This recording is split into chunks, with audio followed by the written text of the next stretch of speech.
one thing that the internet holds out for many, many people is the end of the entire cycle based on the concept of office culture and commuting.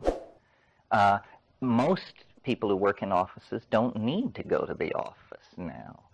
And the momentum continues to have commuting and so forth. But when these corporations realize how much money they could save by telling people to stay home, office culture is just going to dissolve overnight. Well, then something like 65% of all automobile travel is in the pursuit of moving to and from the job. That could all be eliminated. I think the internet is the physical analog to the psychedelics. Until the internet arose, it was very hard for me to see how we were going to get from here to the omega point. Now I have no problem. It's all in place. I mean, the internet has to grow faster. The bandwidth has to be expanded, the codes have to be simplified, the protocols have to be simplified, and everybody has to be brought online. When that happens, I think there will be a kind of natural reorganization of society, because what we're living in, and this is a McLuhanist rap, what we're living in is a linear, print-created world. It was created by print heads.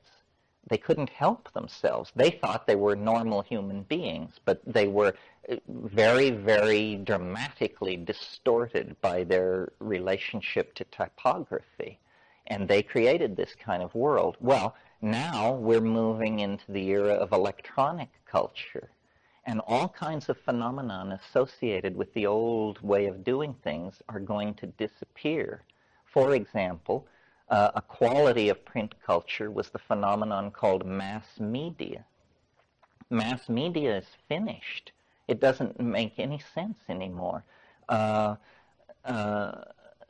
media is one-to-many communication.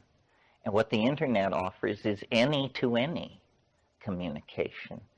You know, we all have contempt, or I assume we do, or mild contempt, for the tabloid newspapers that we see when we check through the grocery store. Elf or dwarf rapes nun, flees in UFO, that kind of thing. Well, but now let's think about the New York Times for a moment. The New York Times is designed for what? To be read by millions of people. Who would want to read something designed to be read by millions of people? The very nature of the goal indicates that there will be very little there for you, only to the degree that you share some interests with all these other millions of people. And many of these interests are artificially created by the media. So other notions that were put in place by print, I think, did I mention this last night about the interchangeability of type? How I didn't. Okay. Type, as you know, is interchangeable. Manuscript is not. That simple notion of the interchangeability of the subunits of a technology permit two incredible things in our world. The idea of the citizen, and the idea of the unique individual, and also modern industrial techniques of manufacture. The assembly line is essentially where you build things the way you print things. You assemble the parts, you assemble the small parts and create completed objects. So this notion that stresses uniformity, interchangeability, and co-equality of subunits creates the entire political and social ambiance of the post-Renaissance mind. Now, something entirely different is happening. The new media is nonlinear.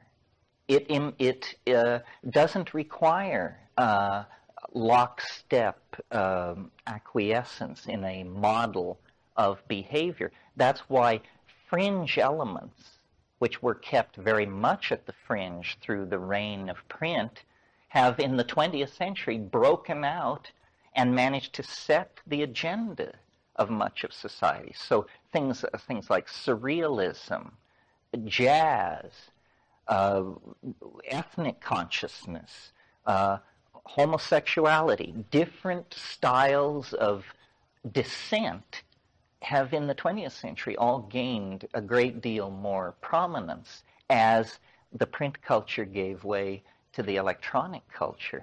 And in the future, I think these enormous structures which we're asked to participate in are just going to fade away like national governments. I think basically we're going to live in a world which has only two levels. The local level, basically your watershed, and the planetary level.